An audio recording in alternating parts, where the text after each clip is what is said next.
Hey, welcome to Falcraft Cast. I'm Hammy, hope you want to get, and we are going to be taking a quick look at the Blackrock Mountain first card spoilers that have popped up. So today's March 6th, Blackrock Mountain, Hearthstone second adventure mode has been released. I'm just going to take a little new player sort of quick read perspective into the new cards and see exactly what they could mean for some gameplay. So the first thing that Hearthstone folks have said, dragons are going to be a thing in this adventure mode, and as mechs were a thing in Goblins vs Gnomes, interesting to see how they're going to maybe set up dragons perhaps for a bit of development in an expansion later in the year.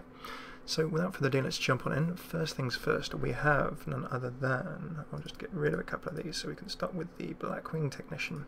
If you're holding a dragon, gain 1/1. Well, there you go. How about that for dragon synergy? If you have a little look at what kind of dragon cards there are in Hearthstone at the moment, I'm sure there'll be some more added. For 3 mana, 2 attack and 4 health, if I was drafting that in an arena, I'd call it a solid minion. That will make some good trades. However, it's kind of like the effect, if you think of the Tinkertown Technician, he's 3/3. If you have a mech in play, he gains 1/1 and a spare part.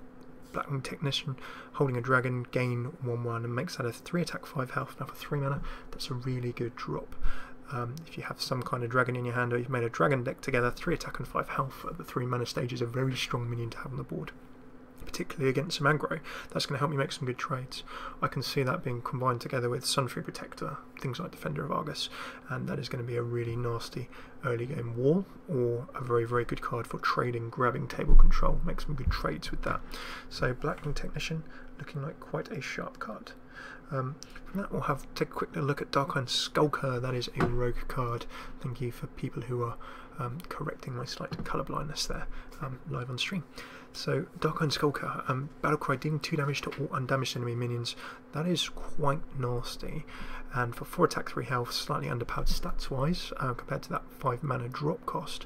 But 2 damage to all undamaged enemy minions, great for setting yourself up. If you think yourself as a rogue, you've got Blade Flurry that's quite popular with Tinker's Sharpsword Oil right now. You've also got Fan of Knives, a bunch of cards that will ping a bunch of damage.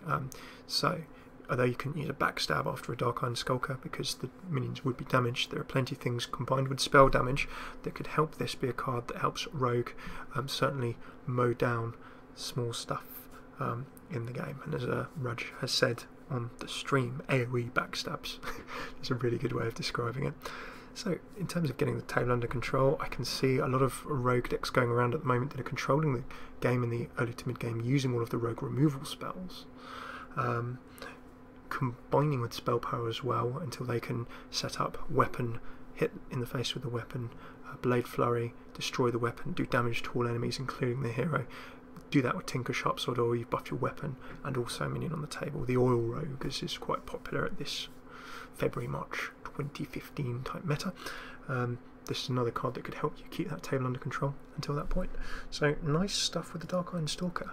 The Grim Patron, so it's the Grim Guzzler, it's the bar in Blackrock Depths. Blackrock Depths is the first wing of Blackrock Mountain, and then it's going to be Molten Core, and then I believe I've seen it mined from the data files on Hearthporn just now. As opposed to my other video, I was incorrect saying that it would be 2 separate upper Blackrock and no Blackrock Spires. It's just going to be Blackrock Spire, Blackwing Lair, and then something called the Secret Lab or something like that for the 5th wing. So it'll be interesting to see how that comes in. Grim Patron you can certainly find in Blackrock Depths. Whenever this minion survives damage, summon another Grim Patron. Now Grim Patrons, I think you had to kill them all very, very quickly in World of Warcraft in the Guzzler bar before they would sort of respawn or heal themselves back up or something like that. Given that I believe that the first boss is also a chap from the Grim Guzzler, who's named Core Iron Brew or Core Die Brew or something like that, who's the sort of elite I think that was in there that you had to move through. Those two will probably go quite nicely together. So if that minion survives damage, 3 attack, 3 health for the 5 mana, slightly understated, but interesting if you do damage to yourself. If you play it, do damage to yourself on your turn. So if I drop a Grim Patron and say I'm a warrior, it gives you a form of swarm. You can do a whole bunch of sort of swarming stuff potentially. Now obviously there's a lot of classes, you can even use an Explosive Sheep. You could use the Unstable Ghoul, the card that did 1 damage, kind of got replaced by the Explosive Sheep who did 2 in terms of dealing with aggro or having a splash card. taking a look and summoning another Grim Patron. Plenty of ways you can damage your own Grim Patron. I'm feeling this. I'd love to drop this into a warrior, like a control warrior. You throw it in, I do a bit of damage to it, summon another Grim Patron. Maybe if I'm doing another bit of damage, I summon another Grim Patron. It gives me a way of stuffing my table in the mid game, perhaps kind of. It's like a counter almost to a muster for battle, but heroes that can easily damage their own minions. I think there's going to be something interesting done with that. I need to start theory crafting with it, understanding exactly how that could fit in. But I like the look of that card. It feels useful. Feels as though there could be something pretty good done with it. The Hungry Dragon. Summon a random 1-cost minion for your opponent. So that to me is kind of like a Dancing Blades style card. Reginald makes a very good point. Mage can just ping with the hero power, 2 mana for 1 damage. Ping at your own minion. Umbra also says with that previous dwarf that we look at, or a priest, get it damaged, and then you can just heal them back up again and then get more. Very, very sensible. So yeah, lots of interesting things you could do with damaging your own dwarf. Hungry Dragon, as I said, this is kind of like a Dancing Blades card. So Dancing Blades is 3 mana, 4 attack, 4 health, but on Death Rattle your opponent gets to draw a card. So this is exactly like that. It's kind of like a reverse, almost a reverse Shredder. For the 4 mana cost, 5 attack and 6 health, absolutely excellent. Really, really strong, overpowered for its mana cost. But then you can jump on in and see that Battlecry, a random 1-cost minion. I don't have Hearthstone open right now, but I'm just going to quickly crack it open so we can have a quick look at what a random 1-cost minion could entail. I'm pretty sure it could be very, very nasty indeed. So let's grab a bit of Hearthstone and let's analyse what 1-costs could potentially cause you panic and pain. Right, so let's jump on into our My Collection card builder and have a look, see what's going through there. Okay, 1-cost minions. Random 1-cost minion for your opponents. Could that include class minions? I need to try and remember the sort of the workings of how that goes. So if we think about Shredders, Shredders can summon class minions, can't they? I'm thinking of the Shredder because that summons a random X-cost minion. So I think that I've seen Shredders summon like Warbots and things like before, minions that aren't necessarily the class that you're playing. So random 1-costs, what could be awkward?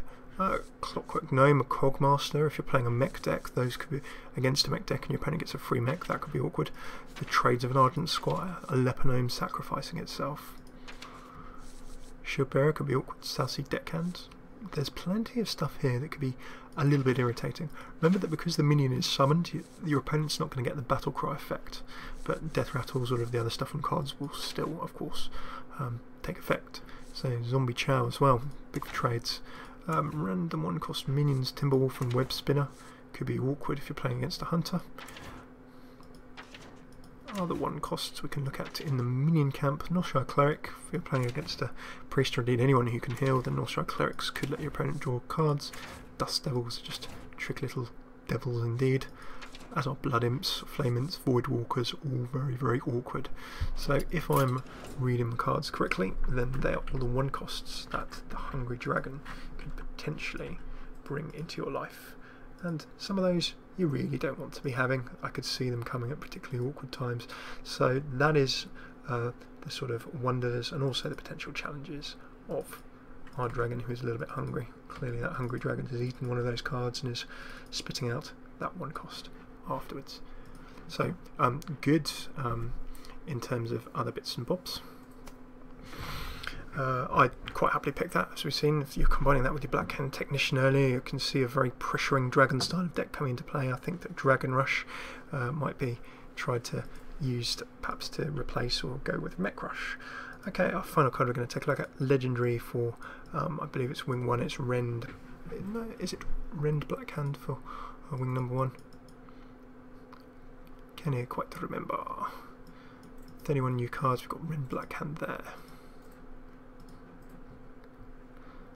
Lovely stuff. Rend Blackhand, I think he's in Blackrock Spire, so maybe he'll be the one for completing Blackrock Spire.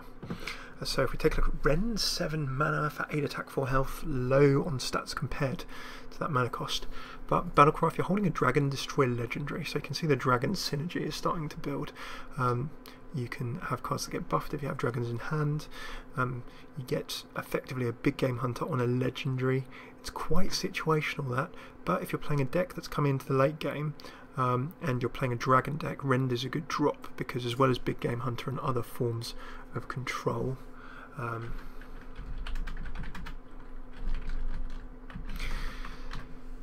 he will give you an additional option. Perhaps it's like the Helmet Nessingwary effect, if you've looked at Goblins vs Gnomes, of destroying a beast, battle cry. Destroying a legendary against some decks is going to be useless.